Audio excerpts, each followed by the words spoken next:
बेवारस मृतदेहाबाबत स्वतःचा भाऊ असल्याचा दावा करून त्याद्वारे विम्याची 25 लाखाची रक्कम मिळवण्याचा प्रयत्न करणाऱ्या दोघांना मिरज रेल्वे पोलिसांनी अटक केली होती।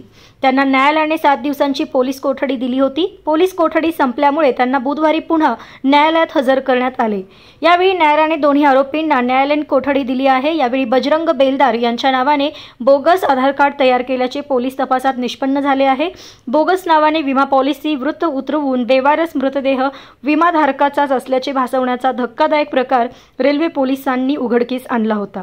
दिनांक 11 डिसेंबर रोजी रुकडी रेल्वे स्थानकाजवळ महाराष्ट्र एक्सप्रेस खालील सापडून एका अज्ञाताचा मृत्यू झाला। मृताच्या खिशात बजरंग बेलदार राहणार जयसिंगपूर या नावाचे आधार कार्ड, पॅन कार्ड व एक मोबाईल क्रमांक सापडला। त्या क्रमांकावर रेल्वे पोलिसांनी संपर्क साधल्यानंतर मारुती श्रीमंत बेलदार या रेल्वे कर्मचाऱ्याचे मृत बजरंग हा माझाच भाऊ असल्याचे सांगितले।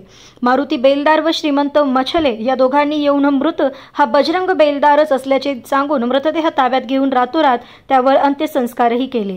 मात्र दुसऱ्या दिवशी रवींद्र शिंगारे राहणार इचलकरंजी या व्यक्तीने रेल्वे पोलीस ठाण्यात येऊन बेवारस मृताचे फोटो पाहिल्यानंतर हा माझा भाऊ सचिन शिंगाडे वय 46 राहणार इचलकरंजी असल्याचा दावा केला। या प्रकारामुळे पोलीस हे चक्रावून गेले। मारुती बेलदार याच भाऊच नसल्याची पोलिसांना माहिती मिळाली। सुरुवातीला चुकून मृतदेह नेल्याचे सांगणाऱ्या मारुती बेलदार याने पोलिसांनी ताब्यात घेतल्यानंतर 1 लाखाच्या बदल्यात बेवारस मृत माझा भाऊ असल्याचा बनाव केल्याची कबुली दिली।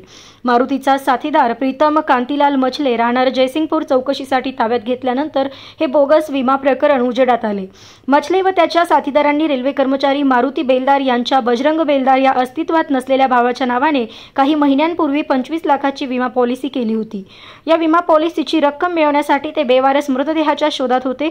महाराष्ट्र एक्सप्रेस खाली सचिन शिंगाडे यांचा अपघाती मृत्यू झाल्यानंतर रेल्वेत खलाशी म्हणून काम करणाऱ्या मारुती बेलदार याने मछले यास माहिती दिली। मछले याने सचिन शिंगाडे यांच्या मृतदेहाजवळ बोगस आधार कार्ड व मोबाईल क्रमांक ठेवले होते। या प्रकरणी आणखी काही संशयित तपासात निष्पन्न झाले आहेत। पोलीस त्यांचा शोध घेत आहेत।